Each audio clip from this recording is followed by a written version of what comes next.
तुम्ही तर खूप दिवसांपासून पक्षासाठी काम केलं आणि जर उमेदवारी द्यायची वेळ आली त्यावेळी पक्षानेच पाठ फिरवली. जो भी होता है रचनाक्रम रचता स्वयं विधाता है. आज लगे जो दंड कल वही पुरस्कार बन जाता है. निश्चित होगा प्रबल समर्थन अपने सत्य विचार का. कर्मवीर को फरक नहीं पड़ता किसी भी हाँ या ना का. कुणबी कार्ड या ठिकाणी खेळण्यात आला असं मला वाटतं. माझं म्हणणं आहे की ब्राह्मणकरच द्यायचा होता. तर आमचे हेमंत भाऊ ब्राह्मणकर जे साकोली विधानसभेचे भारतीय जनता पक्षाचे संयोजक आहेत ते का नाही चालत. तुम्ही निवडणूक लढणार आहात, अपक्ष लढणार आहात की कोणत्या पक्षाचा तुमच्याशी संपर्क सुरू आहे, काय आहे? माझी 100% इच्छा आहे. कारण मला इथे म्हणजे खूप झालं आपण पश्चिम महाराष्ट्राचे उदाहरण देणं आता बंद केलं पाहिजे. आपला साकोलीच आता एक उदाहरण बनलं पाहिजे. तुम्ही अपक्ष लढण्याकरिता तयार आहात? मी पक्षाकडे तिकीट मागितली, त्यांनी नाही दिली, ठीक आहे, पण मी जनतेसाठी काम करणार आणि त्यासाठी मी पुढे जायला पूर्णपणे तयार आहे. साकोली विधानसभेतून काँग्रेसचे प्रदेशाध्यक्ष नाना पटोले येतात, ते ह्या ठिकाणी आमदार आहेत. हो, खरं तर त्यांचा सामना करणे किती सोपं आहे किंवा कठीण आहे? आता समजा कोणाला एका दिवसाचं पोट भरायचं असेल तर त्याला फिश द्या, म्हणजे मासा द्या. पण समजा त्याला आयुष्यभरासाठी त्याचं पोट भरायचं आहे त्याचं आणि त्याच्या घरच्यांचं, तर त्याला मासेमारीची संधी द्या. आणि भाऊंनी मासा दिला. साकोली विधानसभा महाराष्ट्रातील सर्वात चर्चेत राहणाऱ्या विधानसभांपैकी एक. कारण ह्या साकोली विधानसभा क्षेत्रातून स्वतः महाराष्ट्र काँग्रेसचे प्रदेशाध्यक्ष नाना पटोले येतात. नाना पटोले हे नुकतेच महाविकास आघाडीचे अधिकृत उमेदवार म्हणून घोषित झाले. मात्र नाना पटोलेंचा सामना कोण करतो, नाना पटोलेंच्या विरोधात महायुतीकडून कोण उभा होतो, कोण त्यांचा पराभव करू शकतो, याकडे महायुती भाजप अनेक दिवसांपासून चेहऱ्याच्या शोधामध्ये होती. 2019ला नाना पटोलेंच्या विरोधात डॉक्टर परिणय फुके हे उभे होते आणि अगदी काही मतांनीच नाना पटोलेंच्या त्या ठिकाणी विजय झाला. मात्र डॉक्टर परिणय फुके यांची आता विधान परिषदेत नियुक्ती झाल्यामुळे खरं तर भाजपकडून कोणता चेहरा त्यांच्या समोर येतो याकडे सर्वांचे लक्ष होते. अनेक भाजपचे नेते ह्या निवडणुकीची तयारी करत होते. मात्र शेवटच्या क्षणाला महायुतीनं भंडारा आणि गोंदिया जिल्ह्यामध्ये एक वेगळा कार्ड खेळला आणि तो म्हणजे अर्जुनी मोरगाव विधानसभा क्षेत्रामध्ये 2014ला सामाजिक न्याय व विशेषशाही विभागाचे कॅबिनेट मंत्री राहिलेले भाजपचे राजकुमार बडोले यांना राष्ट्रवादी काँग्रेस पक्षामध्ये प्रवेश देत त्यांना राष्ट्रवादीची महायुतीची अधिकृत उमेदवारी जाहीर करण्यात आली. आणि त्याबरोबरच साकोली विधानसभा क्षेत्रामध्ये राष्ट्रवादी काँग्रेस पक्षाचे जिल्हा परिषद सदस्य अविनाश ब्राह्मणकर यांना भाजपमध्ये प्रवेश करत भाजपची महायुतीची अधिकृत उमेदवारी जाहीर करण्यात आली.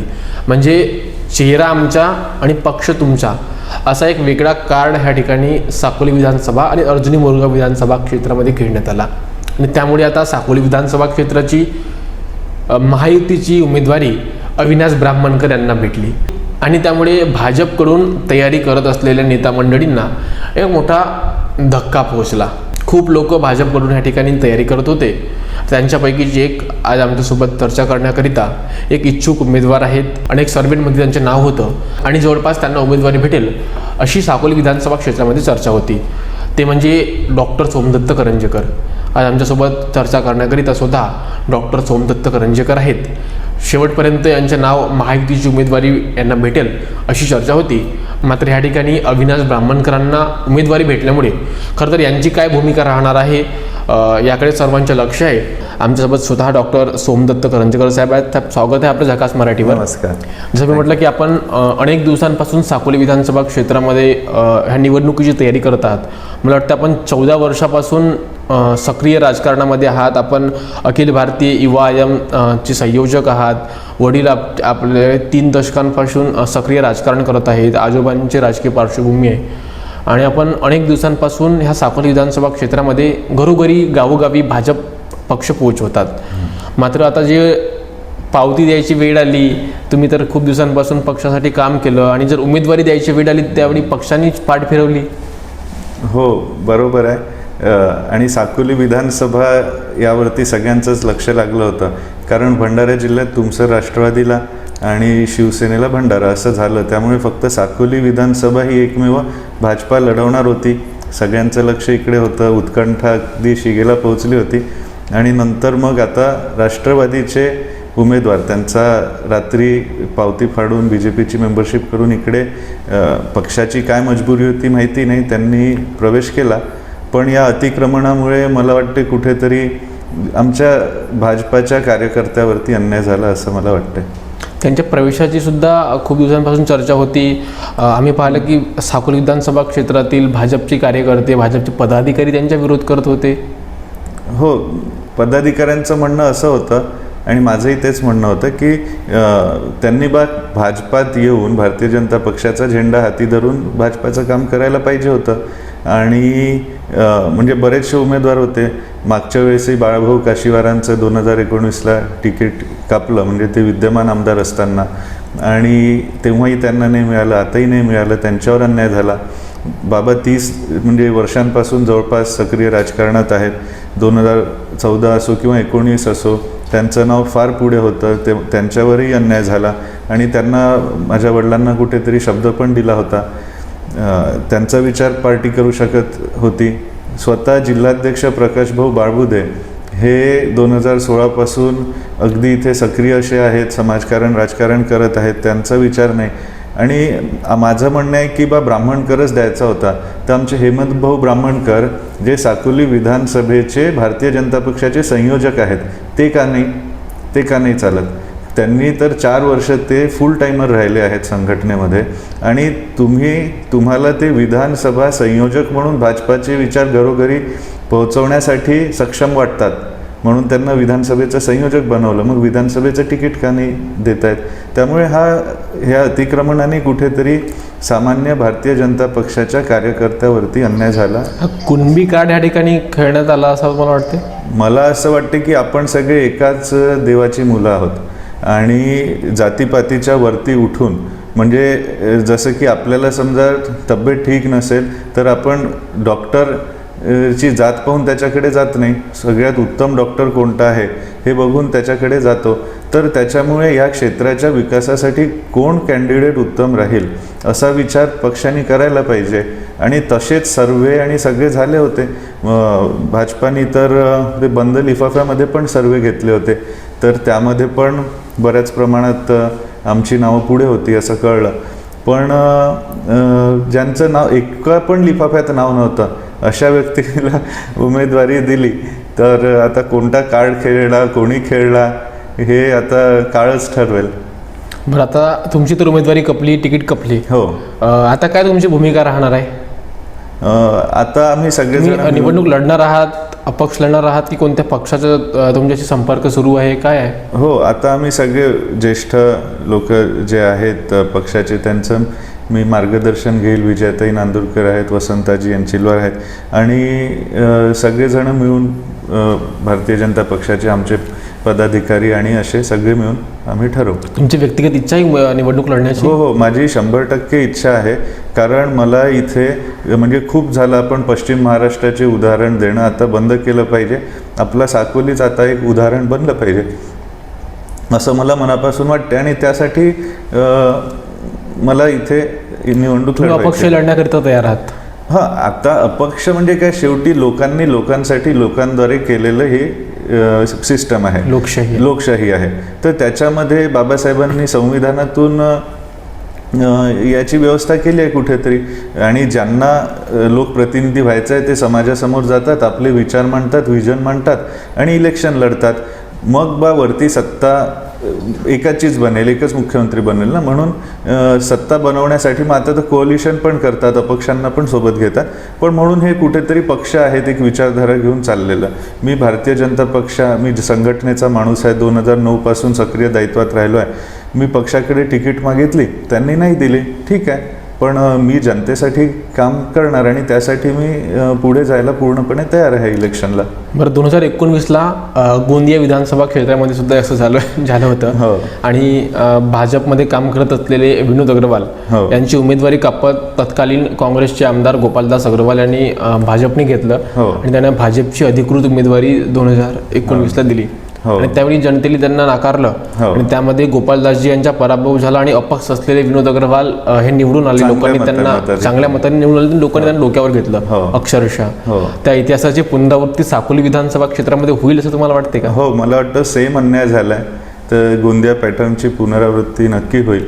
मला नक्की असं वाटतं की जो भी होता है रचनाक्रम रचता स्वयं विधाता है, आज लगे जो दंड कल वही पुरस्कार बन जाता है, निश्चित होगा प्रबल समर्थन अपने सत्य विचार का, कर्मवीर को फरक नहीं पड़ता किसी भी हाँ या ना का. नक्की गोंदिया पॅटर्नची पुनरावृत्ती साकोलीत होईल. बरं, तुम्हाला एवढ्या दिवसांपासून तुम्ही या क्षेत्रात काम करता, भाजपचा चिन्ह घरोघरी पोहोचवता, तुम्हाला आणि उमेदवारी कपल्यानंतर पक्षावर किंवा पक्षश्रेष्ठीवर रोष वगैरे राग वगैरे काही आहे? नाही, काही नाही. मी भाजपाचाच आहे आणि तेच विचार घरोघरी आम्ही पोहोचवणार. चिन्ह भेटलं नाही यावेळेस आणि पक्षश्रेष्ठींवरती काही रोष नाही. त्यांची काय मजबुरी होती ते माहिती नाही आणि रोष करून म्हणजे माझं क्लिअर आहे की बा आम्हाला युद्ध नाही, आम्हाला बुद्ध पाहिजे आणि तो बुद्ध घरोघरी पोहोचवायचा आहे. तर आणि हे त्याच्यासाठी लोकशाही आहे, ही आपल्या लोकशाहीची लोकतंत्राची खासियत आहे. बरं, निवडणूक म्हटल्यावर मुद्दे लागतात. आजपर्यंत आपण महायुती सरकारचे मुद्दे घरोघरी पोहोचवत होते, त्यांच्या योजना लोकांपर्यंत पोहोचवत होते. मात्र आता उमेदवारी कपल्याने आपण अपक्ष झाले किंवा लढणार आहात, तर मग कोणत्या मुद्द्यांवर खरं तर ही निवडणूक आता टिकली आहे? तुम्ही कोणत्या मुद्द्यांवर ही निवडणूक लढणार आहात? बरोबर आहे. तर अपक्ष असल्याचे भरपूर फायदे पण आहे. काँग्रेसवाल्यालाही अपक्ष चालतो, BJPलाही चालतो, BSPलाही चालतो, सगळ्यांना चालतं. आम्हाला लाडकी बहिणीचा पण सपोर्ट आहे आणि आरक्षणचा पण सपोर्ट आहे. त्याच्यामुळे हे जे साकोलीचे मुद्दे आहेत ते म्हणजे आरोग्याची व्यवस्था नाही, बेरोजगारी आणि त्याच्यानंतर शेतमालाला भाव नाही, पाण्याची सिंचनाची व्यवस्था नाही, या मुद्द्याचं आता खूप बोलून पण झालं आणि आता म्हणजे प्रश्नाचा नाही उत्तराचा भाग व्हायचा हे ठरवलं आणि साकोलीच्या लाखनीच्या जनतेने ठरवलं आणि ते उत्तर आता नक्की तुम्हाला 20-25 दिवसात दिसेल. 23 नोव्हेंबरला. हो. बरं, आपण खूप दिवसांपासून आम्ही पाहतो की आपण जवळपास 15,000 चष्मे वाटप केलं, चष्मे शिबिर ठेवलं, तुम्ही मोतियाबिंदींचं ऑपरेशन केलं, आदर्श गणपती उत्सवांची प्रतियोगिता घेतली, आदर्श दुर्गा महोत्सव तुम्ही याची योजना एक उपक्रम घेतला. असे असंख्य उपक्रम तुम्ही अनेक दिवसांपासून या क्षेत्रामध्ये करतात. म्हणजे जेव्हा एवढं सगळं तुम्ही काम पक्षासाठी करता, मग का बरं तुमची उमेदवारी कपली असेल? तुम्ही काही याचं आत्मचिंतन केलं? हां, ते आता पक्षश्रेष्ठीच सांगतील की त्यांना अगदी काही तास पूर्वी राष्ट्रवादीतून उमेदवार का आयात करावा लागला. पण हे जे उपक्रम कार्यक्रम सगळे तुम्ही सांगितले, ही आमची आवड म्हणून, स्थायी स्वभाव म्हणून तो मी करत असतो. त्याचा कुठे इलेक्शनमध्ये फायदा होईल अशा विचाराने मी कधी केला नाही. माझं एक पक्का आहे की इथल्या मुलामुलींनी मोठे स्वप्न बघायला पाहिजे आणि ते पूर्ण करायच्या सगळ्या संधी त्यांना मिळायला पाहिजे, ही जबाबदारी माझी आणि त्यासाठी मी काम करतो. हा जो एकंदरीत भंडारा जिल्ह्यावरतीच अन्याय झाला आहे, आता कुठे आहे भाजपाचा उमेदवार? भंडारा जिल्ह्यात कुठेच नाही आहे. त्यामुळे भंडारा जिल्ह्याच्या भाजपावरती जो अन्याय झाला आहे तो दूर व्हावा, यासाठी ही आमची तळमळ आहे. काय आहेत तुमचे स्वप्न साकोली विधानसभा क्षेत्रासाठी? इथल्या व्यक्तींनी, मुलींनी जो पण स्वप्न म्हणजे एकतर मोठे स्वप्नच पाहायला पाहिजे आणि त्याच्यासाठी लागणाऱ्या सगळ्या संधी त्याला मिळाव्या. त्यासाठी हे समाजकारण, राजकारण आहे. म्हणजे कोणाचे जातीपातीचं राजकारण करा, ही जात चालते ती नाही चालत, किंवा याचे पाय ओढा, इथे हे नेतृत्व तयार नाही झालं पाहिजे, ते नेतृत्व तयार नाही झालं पाहिजे, अशा गोष्टींनी समाजाचं नुकसान होते. या गोष्टी बंद होऊन कसे सगळ्या जातीपाती, सगळ्या व्यक्तींना समान संधी मिळावे, मान सन्मान मिळावा आणि त्यांचे स्वप्नपूर्ती व्हावी, हीच माझी इच्छा आहे. बरं, 29 ऑक्टोंबर उमेदवारी अर्ज दाखल करण्याची शेवटची तारीख आहे आणि आज 28 ऑक्टोंबर आहे. नेमकी तुमची काय भूमिका राहणार आहे किंवा फॉर्म भरणार आहात? काय त्या कार्यक्रमाची रूपरेखा राहणार आहे? हो, तर माझी पूर्ण तयारी आहे.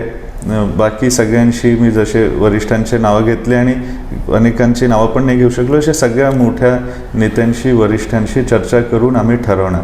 पण हेनरी फोर्डनी म्हटल्याप्रमाणे की तुम्ही समजा एक गोष्ट ठरवली की मी हे करू शकतो किंवा हे मी करू शकत नाही, तर ते दोन्ही सत्य आहे.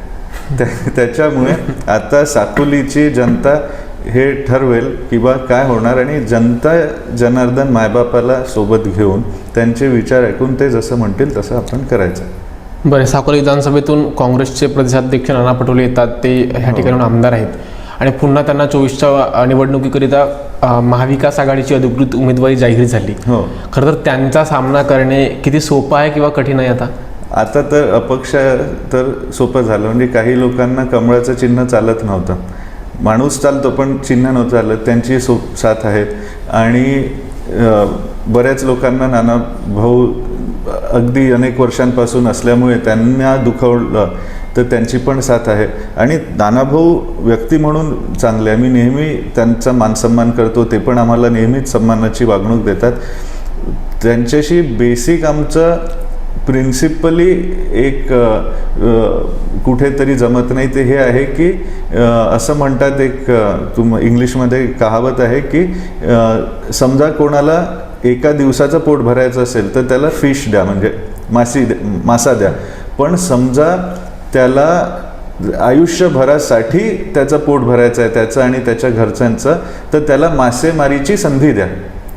आणि भाऊंनी मासा दिला, पण मासेमारीची संधी देऊन त्याचं त्याच्या घराचं येणाऱ्या पिढीचं त्या गावाचं आणि नेहमी करता पोट भरेल अशी अपॉर्च्युनिटी इथे तयार नाही झाली. आणि इथे तसे मोठे उद्योजक पण नाही झाले. हे बेसिक हे आहे आणि हे सगळ्या आम जनतेला माहिती आहे. तर त्यामुळे काही मला मोठा चॅलेंज वाटत नाही. तर आपण तयार आहात निवडणूक लढण्याकरिता? 100% नानाभाऊचा पराभव होऊ शकतो? हो, नक्की होईल. जनतेचा विजय नक्की होईल. जनतेचा विजय नक्की होतील.